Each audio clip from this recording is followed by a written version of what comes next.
Hail cheaters and welcome to the Always Cheating Podcast. My name is Josh. I'm here with Brandon. Brandon, how are you? Doing all right, Josh. I finally got my old podcasting microphone sort of set up here in my new apartment. So that feels good. Hopefully I'm sounding a little better than I did last week. But man, Gameweek 21, we still have one more match to go. And then it's another wait for Gameweek 22. We talked a fair amount on our Patreon pod on Thursday, Josh, about this moment in the Premier League season and especially the fantasy game and how the two feel a little separate. Like, and how are we motivating ourselves to stay engaged? Because I think that's the theme of this podcast, right? This episode is, hey, what are we supposed to be thinking about right now with regard to our teams? Because I think it's easy to kind of let it slip away. I think that's right. It was something that I was sort of thinking about myself a little bit, and I thought it made sense as a podcast theme because we had a huge block of matches, like with lots of decisions to make, right? So the whole point of fantasy is to make decisions, and we have not had to make very many decisions of late. We had leading up to Gameweek 21, lots of decisions, lots to think about, AFCON and Asia Cup and possible doubles and what to do and how many transfers to make, all that Tons of injuries. Tons of injuries, captain debate, etc. But we haven't really had to make very many decisions, and we kind of still don't for a little while. We still actually have about another, I think it's 8 days from today's recording before we have to lock in our captain for Gameweek 22. So I thought it might make sense to just sort of take a step. I wouldn't even say a step back, more like a step up. Let's say, Brandon. Like if I was a CFO leading my team through a meeting, I'd say this is a 10,000 foot view of what's ahead. Some things to look I'm going to say, for. Let's open the aperture on FPL. The aperture. I like that. Yeah, let's open the aperture if you're leading a photography class, for example, or So we are Gameweek 21 is not, so that's the theme of this week's pod. Before we do that, I do want to check in on this weekend, check in on our scores, and I even have an Always Cheating Super League check-in for us to discuss in this week's podcast, Brandon, even though we're only 9/10 of the way through Gameweek 21. So Gameweek 21 score check time. I am doing fine, but before we talk about me, how about you? How's your game week going so far? I'm not doing fine. I've had a poor game week, I think. And let's see, my game week rank, just to illustrate, is 3.8 million, and I'm on a red arrow. I'm all out. Bowen and Solanke were my two players to play, and Areola. Yeah. It was a stroke of fortune in a way that Bowen got the start and played 90 minutes against Sheffield United. And I think Bowen got all the opportunities that a Bowen owner would hope he'd get, and he just wasn't able to convert them, including getting tackled with two arms in the final seconds of that match. I thought maybe Bowen owners would get lucky there, but that was a -4 to bring me all out net to 42 points.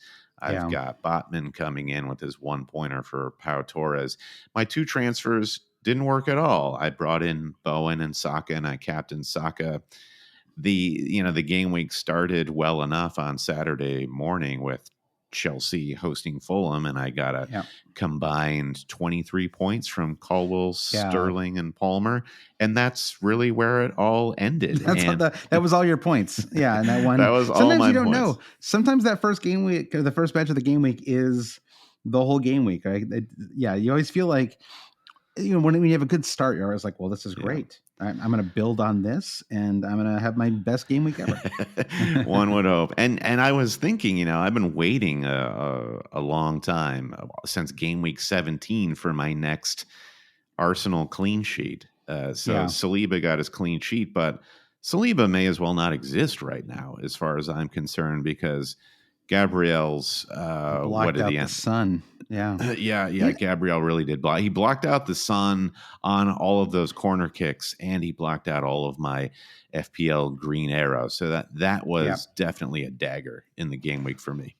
Yeah, and and you didn't even get the benefit, nor did I, of a Saka assist, which would have softened the blow. Well, I mean, I guess you would have had an extra 3 points if that were a goal, but I think you still would have taken that because that would have been 6 points for Saka. It would have been better for me, yes, definitely, because it's not like everyone around me is going to be a Gabriel owner, so I would have definitely wanted the Saka captaincy. So we need to talk about Saka after we get through this preamble. So that's my game week. I feel like now I want so badly to get into a position of sort of like attack and or to get my team in a position where I feel like maybe I don't need to make any moves. Maybe I'm super happy. It's been a while since I've been happy with my starting 11. I hope that I'm glad that's coming across. I'm miserable. I'm not happy. This could be because you've had to record several podcasts in a row on a toilet seat, and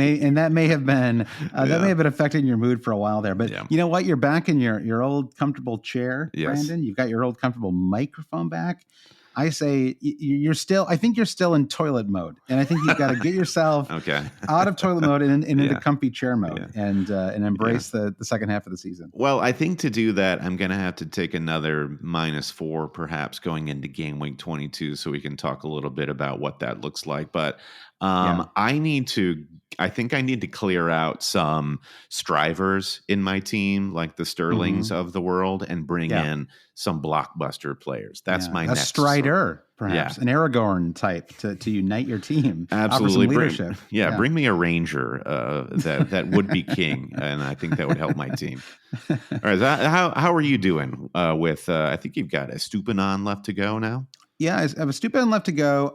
We'll still see if that was worth if it was worth it. It's sort of, this is another week where you just can't trust any injury news anymore, can you? Because obviously Bowen, all this debate. Oh, everyone who made the Bowen move early is a sucker. Oh, Bowen played 90 minutes. Oh, Bowen blanked. Like it's such a drama with no Bowen. One knows anything. No one knows the anything. moral of exactly. that story. So just have fun. Exactly. Let's all, again, we can act like we're sitting on the toilet, or we can act like we're sitting in the comfy chair, Brendan. It's really a glass half empty, glass half full situation that I'm updating for modern life. So I think, I dropped Trent for a Stupinan. So I have a Stupinan tomorrow. Let's see how it goes. Now it looks like Trent's probably going to be back for game week 22, but say Levy. Trent probably would have had to go long-term anyway if I was going to try to fit Son, Salah, and eventually Holland back into my squad as well. So I and hopefully a Stupinan can do something tomorrow. But regardless, unless Pascal Gross absolutely just goes off tomorrow, I should be locked in to a green arrow for the game week. Not a huge one. It was bigger going into today, but the only player I had in today's matches was Areola. Credit to him for going off with a kind of quasi. He seemed fine. But I think he had to go off the pitch maybe because he was down injured for so long. Like he sort of just walked off normally. Strange bout of play there. It was reminiscent of game week 1 when Onana went in on that giant Wolves man and probably should have got a red card and ended up with a clean sheet in the process. That's right. Yeah. It's what's weird about that is it made me think it's rare that you see. Because of a midfield, if an outfield player goes down with an injury, they have to leave the pitch, right? But in this particular situation, you had the goalkeeper down with an injury.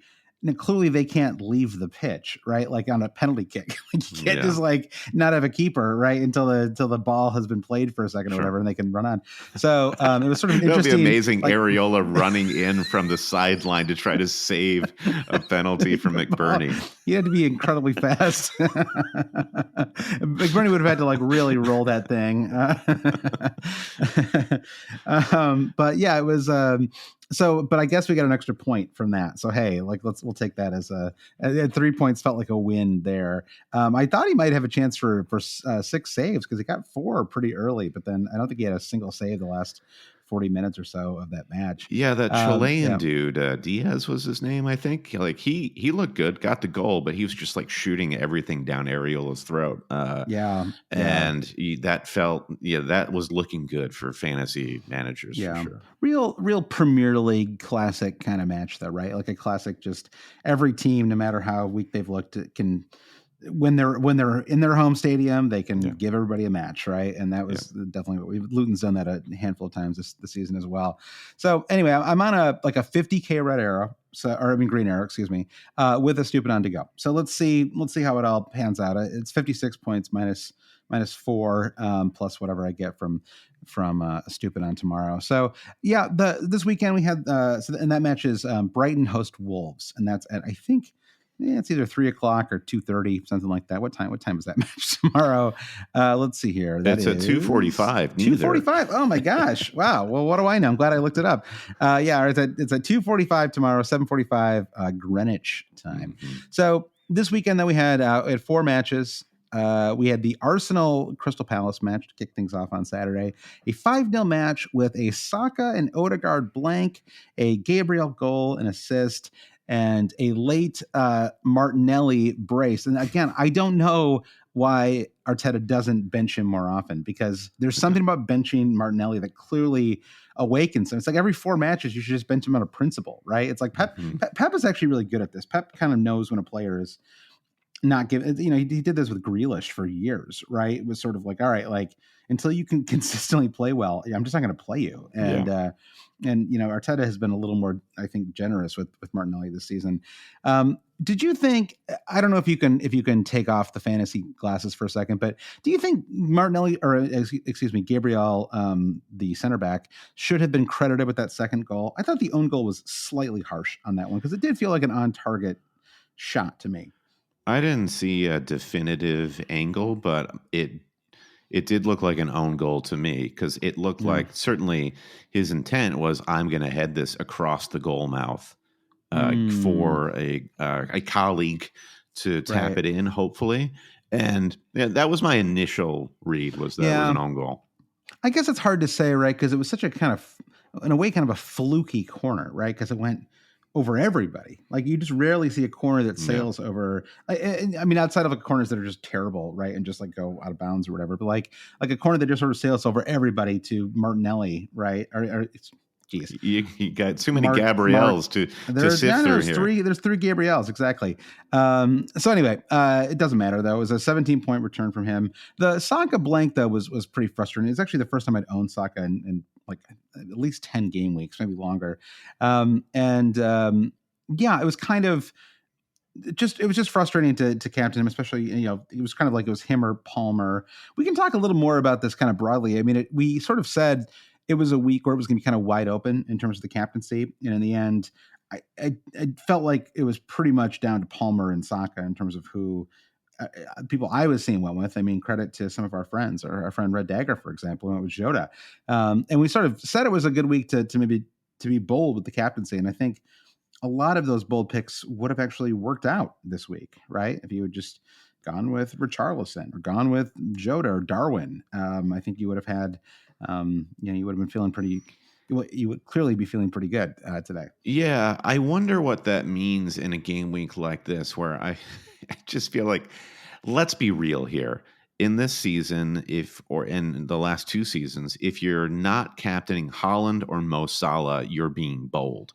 So even though you're in a game week where neither Salah or Haaland are available to be captain picks, you still have to then sort of make a decision where you're going to have less sort of confidence there, and there's going to be a certain amount of risk involved. I don't think captaining Saka was some sort of a craven low risk move. Going with the sheep. No. I think you're putting words into my mouth there. I'm not saying that. And I captained Saka, and I didn't feel bad about it. But I also, like, he has not been playing well. Yeah. Right. Like, this is my point, just to interject. Yeah. My point is the rogue picks, as you're positioning them, and Jota and Darwin and Palmer and whatnot.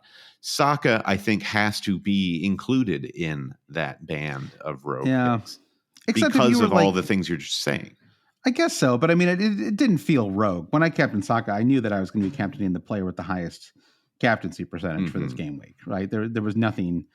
It did not feel at all bold. In fact, it felt quite safe. No, it didn't mean that I felt like I was being a sheep or whatever, but I did not think that I was making an especially bold or creative choice. It was kind of like, I don't know. I think the one, I don't know. The one move that I sort of regret is a little bit was Foden, because I think it could have been a little more. Again, this is all hindsight talking though, right? But I feel like I could have maybe gone a little more creative with that pick. Once the game week 25 double was kind of floated, it just felt logical to go with him.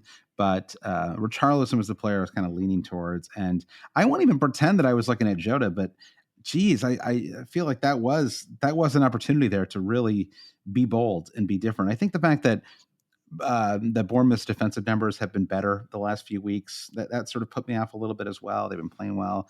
So what we learned from that match was Liverpool are title content. I mean, not that that's news to anybody, but it doesn't matter how well Bournemouth were playing or whatever the opposition is. It doesn't matter who's gone for Liverpool. Liverpool are in such a mode right now.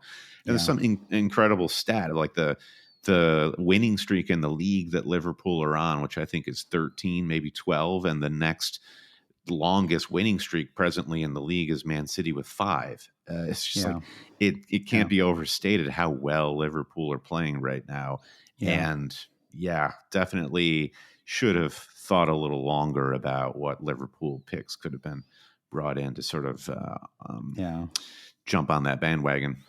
And credit to them. I mean, all these buys over the last couple of years, right? And sort of, they didn't all bet in right away, but it feels like it's really just impressive. The fact that they could play that well away to Bournemouth, and without it's just such a different team now, right? No Salah, no Mane, no Firmino, right? And they were still really good up front, really dominant. I mean, all of the goals were impressive. I mean, obviously Jota played well, but the first goal, the Darwin goal, was just a really smooth, classic Liverpool style goal, right? It was just really clean, and it was really impressive. Yeah, I wonder if there's something there moving Darwin out to the left, if that's something that's going to continue when Mo comes back. It seemed to suit him, obviously. Maybe it was the opposition in Bournemouth, but Darwin gets a boost with a lot of fantasy managers for sure.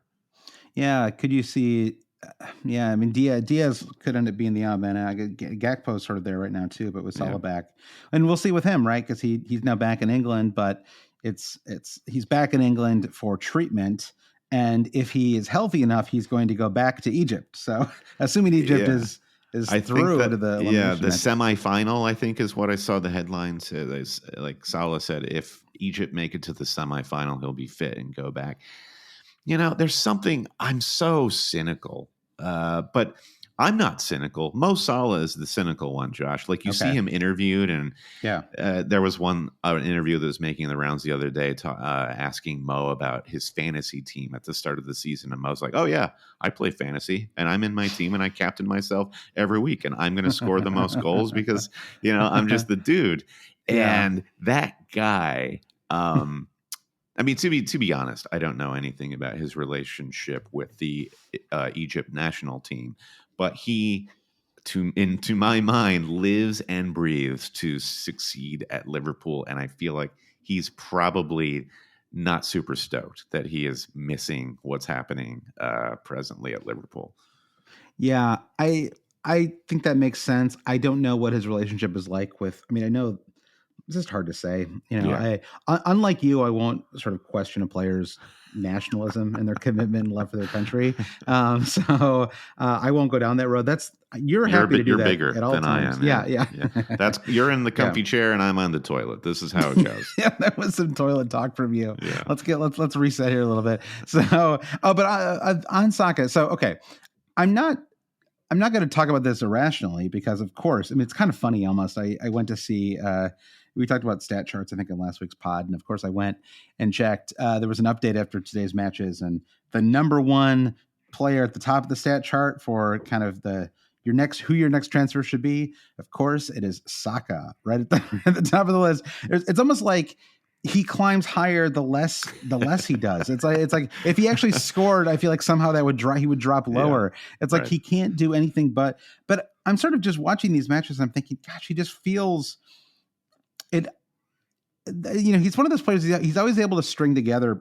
He's always been able to string together fantasy points, but it often feels like it's like a mix of penalties and low XG chances, right? Like he has a lot of the ball, but it's a lot of it is sort of outside the box. And he's I don't know. It's not quite working for him, and I guess you can't really argue with the results, right? It was a 5-0 win today. If Martinelli had been willing to square the ball to Saka at the end of that match when it was 4-0, he already got his goal.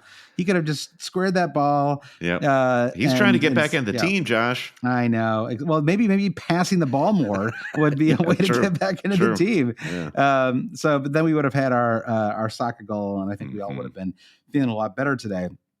But c'est la vie. So I think he's not going anywhere. I think Odegaard is the one that just a classic mistake, a classic FPL blunder, which is, there are these two players.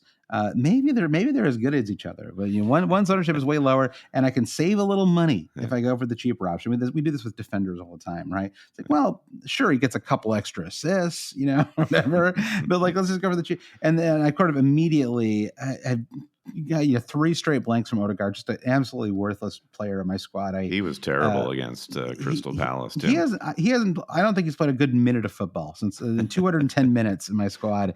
I don't think he's done a single thing. I don't know. He's been okay. He's fine. I mean, he's terrible by his high standards. Standards, exactly. I'm sort of being a little dramatic here, but I think that it's sort of.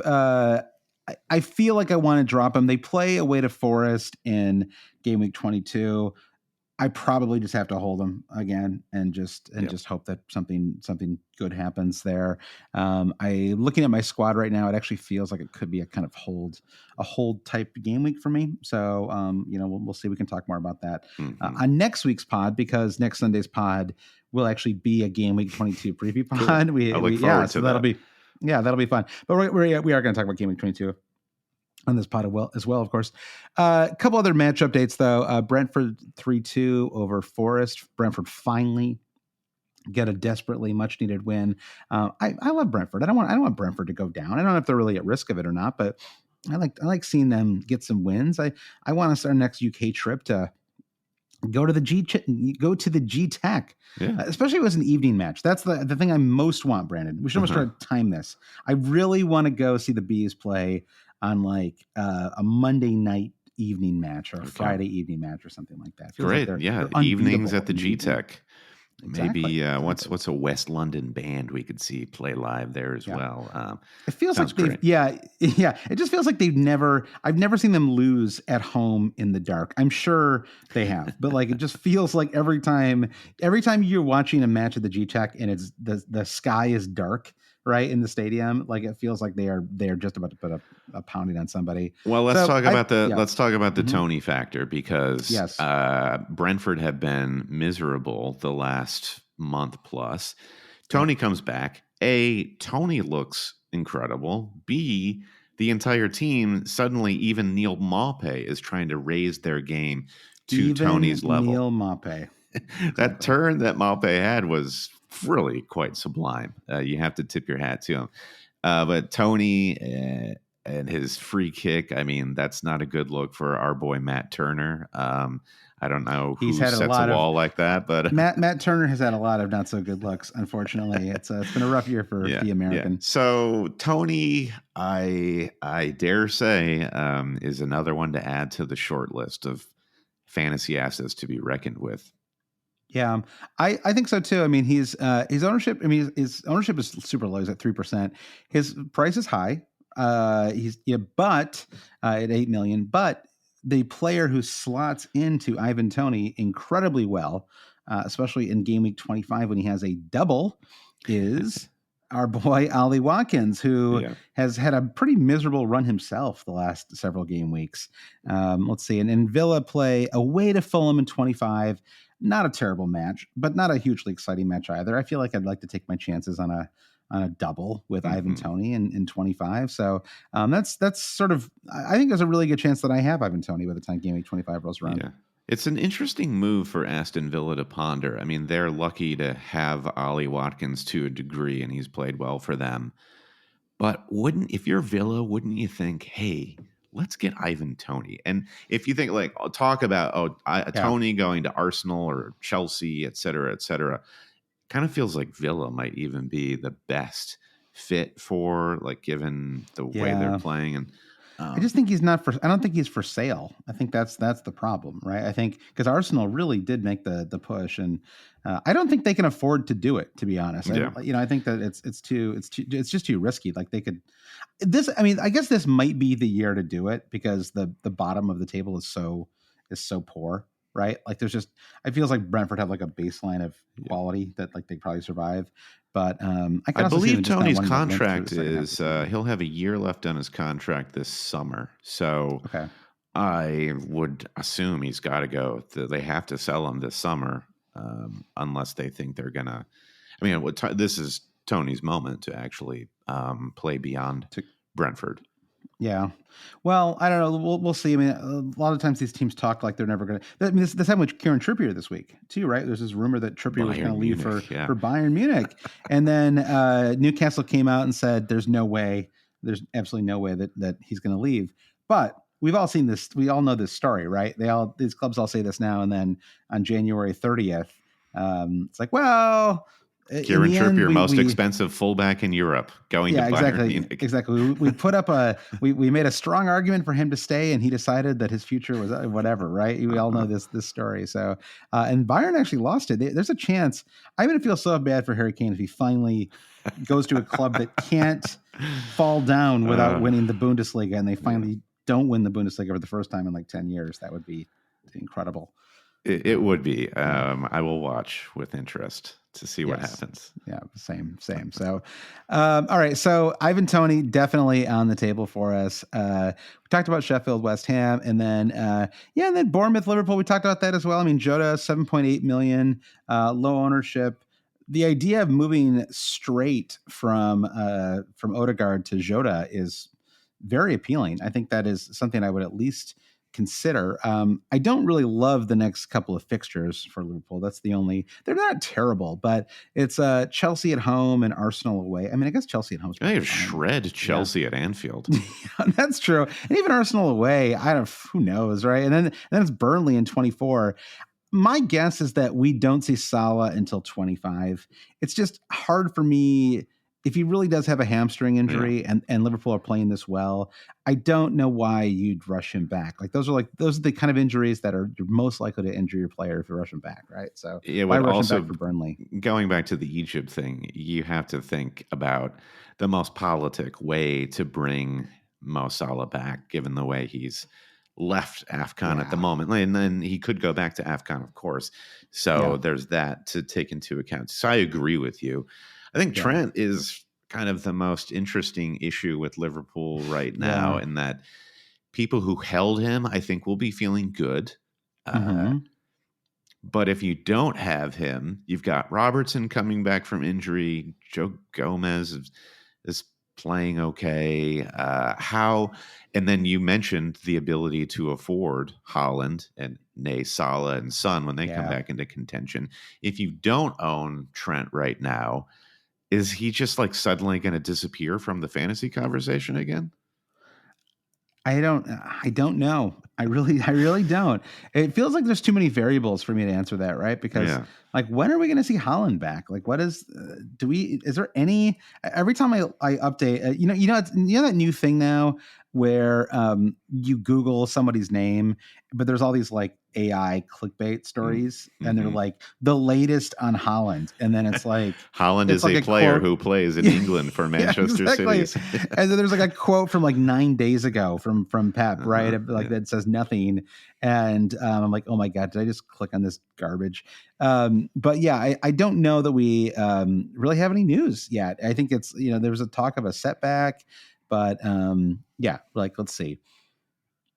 Yeah, there's a thing called Essentially Sports that is there's just no way this is a real thing. So I'm not even I love that. That's like going to get lunch at this salad place called Just Salad. Exactly. And I go get my sports news from Essentially Sports. It's mostly sports. It's essentially sports. Some other stuff you can do there. I actually like Just Salad too. I thought this was like an international chain, but apparently Just Salad is really just in It's just New York. It is just it's like just New York, maybe like a little in Connecticut as well. So, all right. Well, that is your kind of game week 21 check-in. Again, we have one more match to go tomorrow. Just because I haven't done this for a while, even with one match to go, I wanted to read out the top 10 in the Always Cheating Super League because it's just been hard to get a reading with these kind of matches spread over multiple days. So we have a 2-way tie for 9th, Brandon. Josh Seidel and Alex Boyle tied for 9th. What if they're friends? Wouldn't that be cool? I hope they are now. Don't they sound like they're friends? Alex Boyle and Josh Seidel, that sounds like two guys who went to college at the University of Connecticut or something. These guys are definitely in an improv troupe together. Boyle and Seidel. Dave Monahan, Roy Gordon are in 8th and 7th. I don't know why I said it that way. Loritz Poost is in 6th. He's been in the top 10 for quite a while this season. Sindra Carlson in 5th. Peter Hefsmo Steege in 4th. Abu Hamza in 3rd.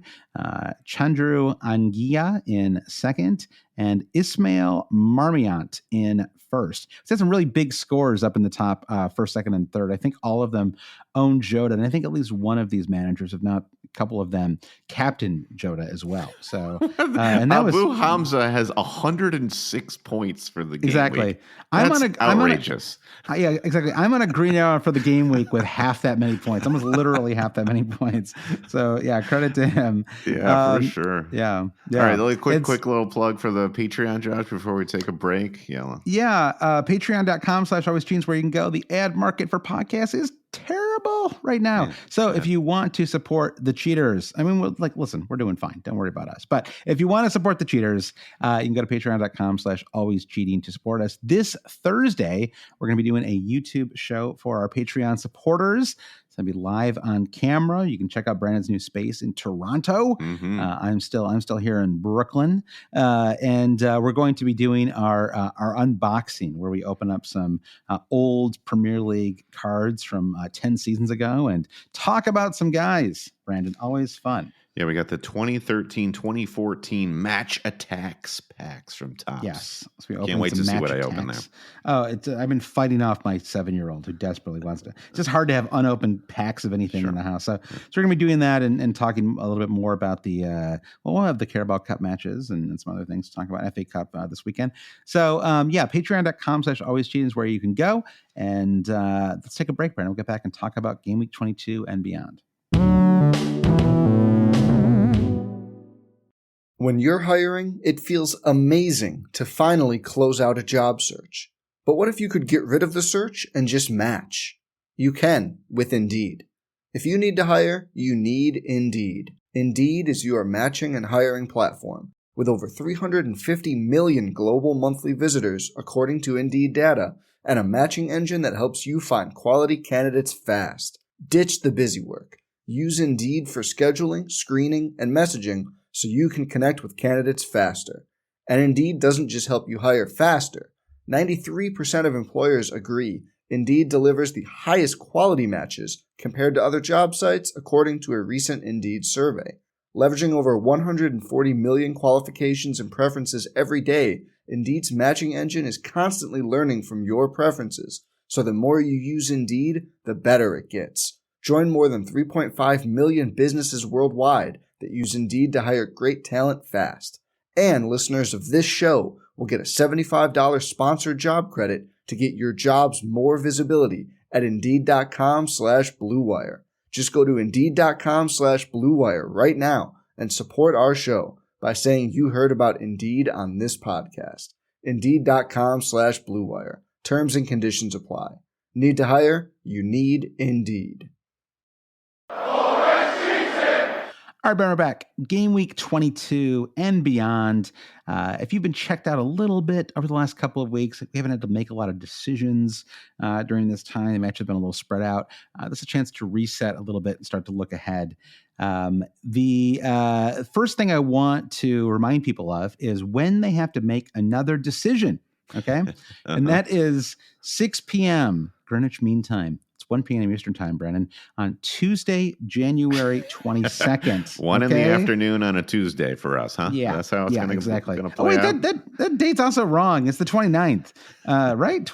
30th. Why do I have the 22nd on there? Oh my God. That's how fluid this all is for us now. Yeah, I'm really going to confuse everyone. Let me make sure I have the actual date right. Or where did I get? I honestly have no idea where I pulled that date from, Brennan. It is Tuesday, January 30th.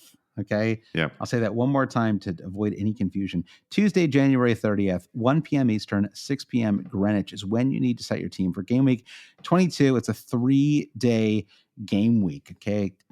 5 matches on Tuesday, 3 on Wednesday, 4 on Thursday. And I'm also realizing, looking at this squad, it's going to be a pretty light Thursday for me to end that game week, Brennan. We just have West Ham, Bournemouth, and then a pure watch, at least for me, to end game week 22 with Wolves hosting Man United. So, you should definitely just bring in Scott McTominay just to give yourself a little juice in that Wolves Manchester United match. Do it. You know what? I will. You're right. I'm going to do that. Should I do it live here on the pod? Let's do it. Talking, just bring McTominay. Everyone pause the podcast, and we're all going to do it together. Bring in Scott McTominay. Exactly. If you're out there with a fantasy team and McTominay's in your midfield, people will know you're an always cheating listener, and that's the guarantee. I mean, I love how game weeks now come in all shapes and sizes, and we've gone from a 2-week game week to a 3-day game week. This is just a not getting any work done sort of a situation. I know this is like looking. I'm like maybe I might need to take a half day or something for these matches because they're really spread out too. The ones on Tuesday are at 2:30, 2:45, 3 o'clock, and 3:15. Like dramatically staggered, Brandon. So it's like designed in a lab to make me want to go to a bar that has lots of television sets. So let's see what I do on January 30th. But just looking ahead to those matches, we're going to be almost certainly in the same spot that we're in now. Now maybe we get some positive Haaland news, and he sort of becomes everyone's captain for game week 22. I mean, we'll see. At the moment, it's hard to say that he will be, right? I mean, it's just like, it's not like, I just feel like I want to start getting, I mean, we're almost in the territory now where if he does play, it's going to be off the bench to start, right? It's going to be kind of in that KDB zone where it's just been so long, right? Since he's last played. I mean, it's been like in mid-December, I think, since he was last on the pitch for Man City. So, I think even if unless he, I don't even really know. I mean, it was in full training beginning tomorrow, played in the FA Cup, like for 30 minutes or something like that. Then I would feel, pretty good about him playing next week. Right. But that's just not going to happen. I'm willing to go out there and say that. I just don't think that's going to happen. Seems unlikely. Keeping the door open because these pods do live on. Unlike, it's not Mission Impossible style, Brennan, where they get to just sort of dissolve as you're listening to them. So my point being, we're going to be in another situation where the captaincy is going to be pretty wide open, I think, for game week 22. I mean, looking ahead right now, it's going to be hard for me to. I feel like it's going to be another week where Saka is going to be a popular captain pick, and I don't feel hugely enthusiastic about that at the moment. And I think you could look at perhaps Bowen, West Ham hosting Bournemouth. Again, though, it's hard after the 90-minute blank versus Sheffield. It's hard to be excited about that. I guess I'm kind of looking over the Man City Burnley match. I mean, that's I was going to say, right? At the Etihad. I'm looking in seriously at getting Kevin De Bruyne this week, and I feel like if I do that, I'm definitely captaining him. But the problem is it's just like take the last 30 minutes of this podcast. We've talked about so many incredible options from Jota to Richarlison and all of these sort of budget conscious options that leave space to bring back Salah, bring back Haaland. But I'm just going to go for De Bruyne romantically and probably captain him against Burnley. And it just feels like one that will it be short-term gains for more long-term problems? Or is it just going to continue to be a party for De Bruyne owners? I really don't know. I do not know. I think it's fine to bring him in. I think that, it's sort of and exciting, frankly. But I also think it's fine because he slots into Salah or Son so easily, right? True, yeah. That it doesn't really matter who you buy, because you're almost certainly going to bring one of those players back, unless he's just so good that you just don't want. I mean, obviously, I don't know if it's really possible to have Haaland, KDB, No. Salah, Son, Trent, right? At some point, you're Yeah. gonna have to go without somebody. So I think it makes I think it makes complete sense to bring him in. If Haaland were back, right? I don't know. I keep playing the if game here, but if he were, I actually would be in kind of a tricky spot. I suppose I would. I guess I would just drop Isak. I still only have two Man City play. I have Foden and Alvarez right now. I don't have a Man City defender. I sort of don't really want to bring one in at the moment, because if I bring in a Man City defender that gives me three Man City players, and I'm sort of in a spot where I kind of have to turn Alvarez into Haaland, right? Like otherwise I wouldn't be able to do it. Now I could do the same thing as you, though. I could just turn Odegaard into KDB, and that is sort of appealing for sure. Or I mean, like most people, I guess I have so much money in my bank right now. I have 9.2 million. I could just take Hwang Hee-chan and turn him into KDB as well, and the ultimate luxury move. So that's a possibility too. I'm turning Raheem Sterling into De Bruyne, I think, most likely. But you mentioned Foden and Julian Alvarez. Either of these guys captaincy shots? Like Julian Alvarez has not been in great form at all, so it feels like a risk to captain him. And he's been okay. Not like it feels so spread out though too, right? It's like because like the most recent thing in my mind is still the Newcastle blank. He did score in the two matches before that. I think the problem. So they both have interesting problems. Like the Alvarez problem is that it feels like his ceiling is low. Right. Yes. It feels like he's had one double-digit return all season. Yeah. And Foden does not have that problem. Foden's ceiling is high, but his floor feels even lower than Alvarez somehow. It feels like Foden can just sleep through some of these matches, right? And you're sort of like, or like, I don't know, or it just feels peripheral in some way. And I mean, we've seen that, with him this season. It's just all over the place. I mean, I'm just sort of looking at his returns over the season, and still it's like, he has these big matches that really tempt you, right? And he does have a couple double-digit matches this season, but he's played a lot this year, and he still only has 5 goals and 6 assists. I mean, it's not like he's had this, through 21 weeks. It's not been a dominant campaign from him, right? And so it's just hard to know. Like even home to Burnley, would it shock me if Foden blanked? Not at all, right? Like that feels totally like that. I could just totally see that happening. Right. And so it's hard for me to get super excited about him. With that said, my bus team, trademark always cheating, Brandon, is actually on Foden at the moment. So I'm sort of, I could see him blanking, but also it feels like it might be the right moment to take a little bit of a punt on someone like Foden and just kind of go for it, because I'm just having kind of my season's gotten a lot better, but I'm still having like a kind of meh season. And the idea of punting on a high upside risky player feels kind of fun, right? Like if you're going to do it when they play Burnley at home, right? Like maybe that's a 6-0 match and he just kind of goes off. Like you never know.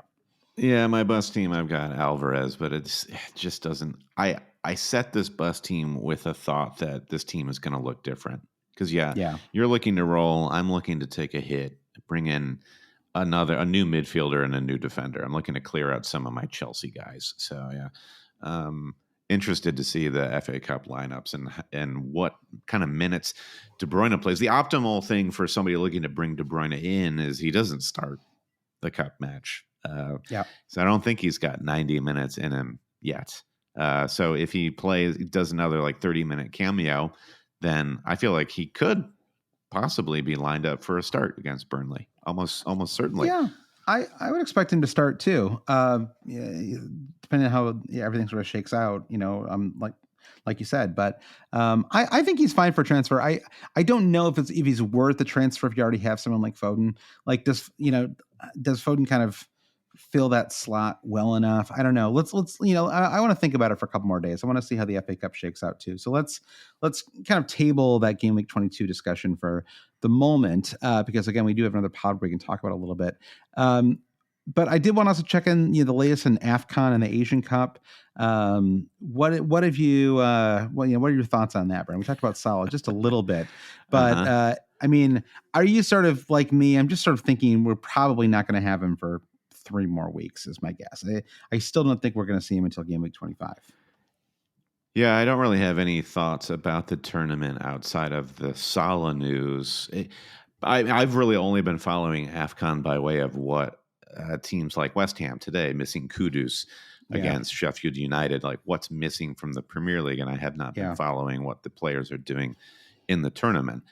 Salah, all the injury stuff we've talked about just like further complicates things, and I think makes it, regardless of how bad the injury is, just makes it just there's that added layer of difficulty for Salah to get back into the starting 11 for Liverpool. So he's not something that I'm bringing Salah back in is not something that's affecting my decision making, because that is something that I feel like there's so much money there. It's a version of the conversation we had of, is it worth holding Son and or Salah while they go away to these tournaments? Well, no, because there's so much money that you could use to do something else with. And I think holding a spot for Salah after getting rid of him seems equally foolish. So I'm just going to go about my fantasy life as if these players are weeks and weeks away from coming back into my thinking. It's kind of how I feel too. And I think it kind of leads into, just on a quick note here, which is that, Korea should go through the elimination matches. They have a win and a draw, but they should be fine. Son and Hwang should both be out through Game Week 24, right? So similar to what you're saying, like 3 more weeks before you even really think about them. And part of the reason why I don't really want to think about them too much is because of the blanks and double game weeks. Those are starting to clarify a little bit. We're starting to get a better sense of how it's all going to shake out. Not complete, and here's why. So what we do know is that Brentford Man City, the double, is official in Game Week 25. It's officially official, and that was strongly suspected. There was like a deleted entry last week on the Brentford website, but it turned out to be accurate as we suspected. So Brentford host Liverpool, and they play away to Man City in Game Week 25, and Man City host Chelsea and Brentford in 25. So that is a lock. We'll obviously be talking a lot more about that as we get closer to Game Week 25. That should be a lot of fun, especially because I think not everyone's going to have the same 3 Man City players, right? And so we should have a little bit of variety there. And then the question will be, how much Brentford do you want? Probably just Ivan Toney, but let's see. Let's see if Bomo is back by then. It's possible.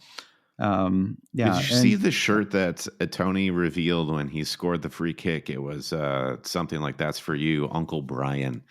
I don't think that it was Brian and Bomo. I think it was his actual uncle. I don't know the story, but it would be cool if he called Brian and Bomo Uncle Brian. That'd be pretty sweet.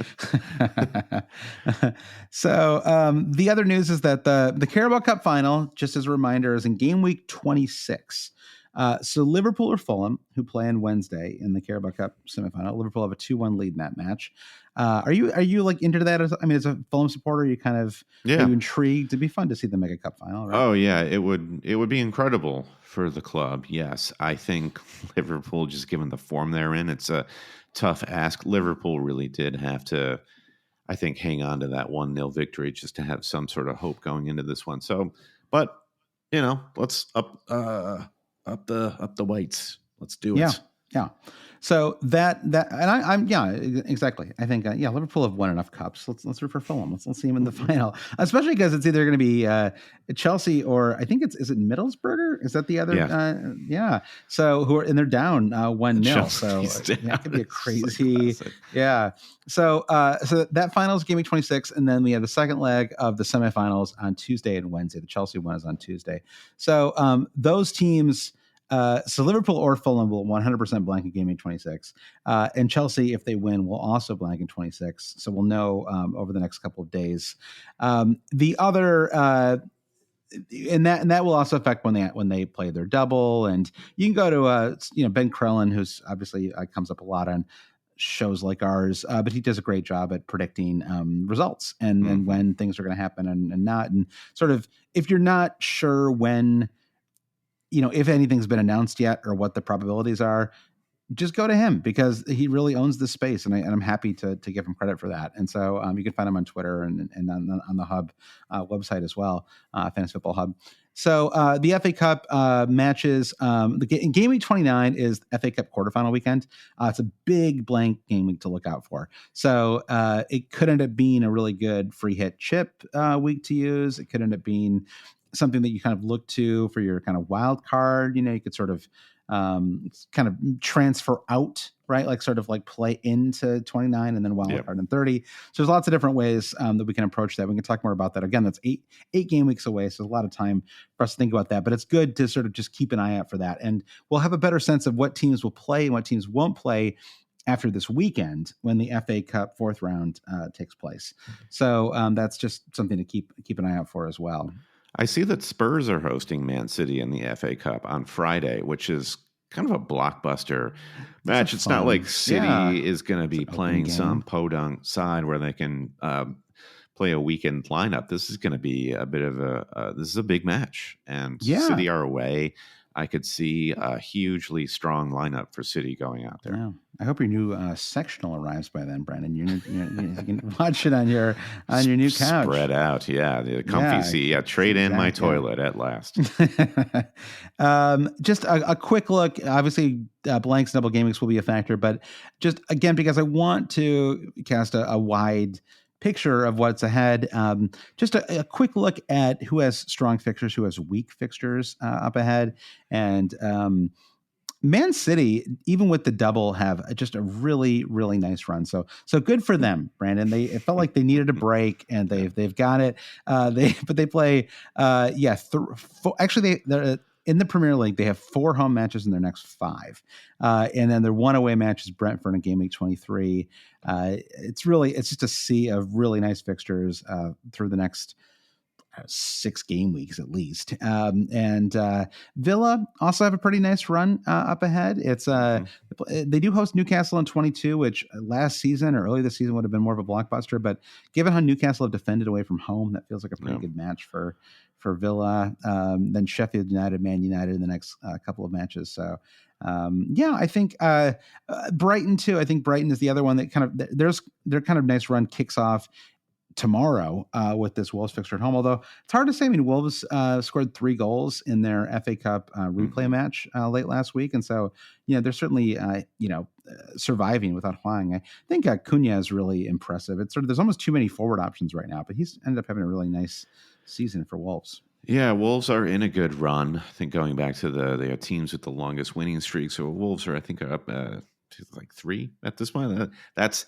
impressive. That's a good, the high standard of the Premier League. So I agree. Yeah, I'm very curious to see how Brighton in particular look against Wolves on Monday, because Estupiñán, I mean, the fact that Estupiñán came right in after being declared fit again. I mean, he didn't start, I know, but he is the appealing, let's go for him instead of Trent sort of pick, and save a little bit of money, because, it keeps coming up in this episode. We're going to need it. Sometimes it works, sometimes it doesn't. Yeah, exactly. Right. So I'm very curious to see how Estupiñán and Brighton look there. Spurs, I think this is the case for Richarlison, is they're going to keep attacking, and it's home hosting Brentford, Everton, Brighton, Wolves. I love this run for Spurs. Me too. Don't you regret not bringing in Richarlison? I know don't. He's like I've said some things. Enemy, but I've said some things I can't take back. And there are other midfielders that have done better. I regret not getting De Bruyne. I regret not getting Jota. I regret not getting, Gabriel Martinelli instead. All these players outscored Richarlison in Gameweek 21. So I'm not going to hear this. Okay. All right. Fair. You're right. You know what? That's toilet talk, and we have to live. We got to live in the comfy chairs of life. Get in the bowl. So yeah, exactly. In terms of poor fixtures, Burnley. Man City needed a little bit of luck, and Burnley needed some bad luck. Brandon, what we need is our best team and our worst team too. I don't know. Is Burnley? I don't even know who the worst team is right now anymore. We used to joke about Luton, but I don't know. They keep putting up these strong performances, Brandon, and I don't want to put Sheffield there today after that nice 2-2 draw. It feels harsh. So I guess Burnley by default, you are Josh Lannon's worst team of the season. Yeah. Well, anyway, they seem the less versatile of all of them. I mean, Burnley's been kind of losing all these matches because Company doesn't want to change up his tactics and do the thing. And at least Sheffield United, and they showed this bringing Wilder, and they're like, hey, maybe we just need to play some grimy tactical stuff. But yeah, they did look good against a weakened West Ham this weekend. Well, regardless, a poor run for Burnley. Sheffield United, they're in Josh's star list for today, Brandon, because of that West Ham performance. Wow. So, okay. Yeah. Chelsea, poor run. Well, I don't know, just a mixed bag because they do play away to Liverpool and Man City. Would you even consider benching Cole Palmer for that Liverpool match, or is he just kind of unbenchable at the moment? I don't see a reason to. Well, here's the thing, and I think this is what Wildcarders sort of ran into, is the appeal of making Cole Palmer your fifth midfielder because you have the money to spend. I think Cole Palmer should sit in the fourth midfielder position, I think at the lowest, meaning you're going to have somebody like I have Thomas Souček, who's below him in the pecking order, who's always going to be on the bench. So for me, the way I've set my team up, there will never be a need to start Cole Palmer. And I think he's shown he's just like a great route to just getting some good luck. I mean, he's gotten a lot of luck through the penalty situation and bringing fantasy points in. And why not just make yourself available to that? That seems wise. Yeah, I think so too. I maybe there's a scenario where, Robertson and Trent are both back and starting this match. But I don't know. I think it's like I would almost be talking myself into it, right? Like my instincts are to start him, and I would have to talk myself out of that instinct. He has risen, by the way, 0.8 million so far in the year, which is pretty impressive. From 5 million to start now, he's if you bought him today, it would cost you 5.8 million. So even with Chelsea's bad fixture, I think that Palmer is obviously just a lock for everyone's squad. I certainly would recommend dropping him. So Bournemouth have a kind of mixed bag coming up too, and I wonder about Solanke, if he might end up being. He's had a moment, and now I wonder if he might be the next kind of chopping block player, right? Given Ivan Toney and sure. Others. I will be. Yeah, he's not safe in my squad for sure. I like a player like Solanke. It's kind of the same reasons you'd like Watkins. He's an X-minute star. He's on pens where Watkins is not. There are lots of advantages to him, but going back to the Foden versus Alvarez, he's just not a ceiling guy, despite the hat trick. So, and I think a player like Ivan Toney coming in, we're just licking our lips after that performance, is a ceiling guy. Yeah, disgusting visual, but yeah, I agree with you. All right, Brandon, we had some listener questions. We were so efficient on this week's pod that we answered all of them but one, and this one I just threw in because I enjoyed it. It's from Sarsfield. And Sarsfield says, when you've kept a player for an extra week when you were planning to get rid of them, say they have a really great fixture, so you decided to keep them for one more game week. Has that ever worked out for you? I can't remember a time that worked out for me. I think the idea is when you know. And it's sort of like if you're in a relationship and you just know the relationship is not going to last, the longer you put off having that conversation of ending things, it's just like the more it's not like you're gonna have more fun and discover you actually do love this person. Everyone who's debating hold on to a player should go and watch the Charlie Kaufman movie I'm Thinking of Ending Things. Okay, and it'll give you a lot of FPL clarity on what you should do this week. So, no, yeah, it never works out. You gotta just dump them. I think that's I especially if you're gonna do it anyway. If it's like, oh, I'm on the fence, I don't know if I want to get rid of Saka or whatever. It's got a good fixture. That's a different situation, right? But if it's like, oh, clearly I never should have had X player, like that's what kind of with Odegaard right now. Yeah. Oh, well, let's just say Odegaard. I mean, literally playing my spot right now. And I'm kind of in that spot. I'm like, well, Forest isn't a terrible fixture. But part of me is like, just get rid of him. Like you can have Kevin De Bruyne this weekend, and they play Burnley at home. Why are you making this hard on yourself? Yeah, I think it does.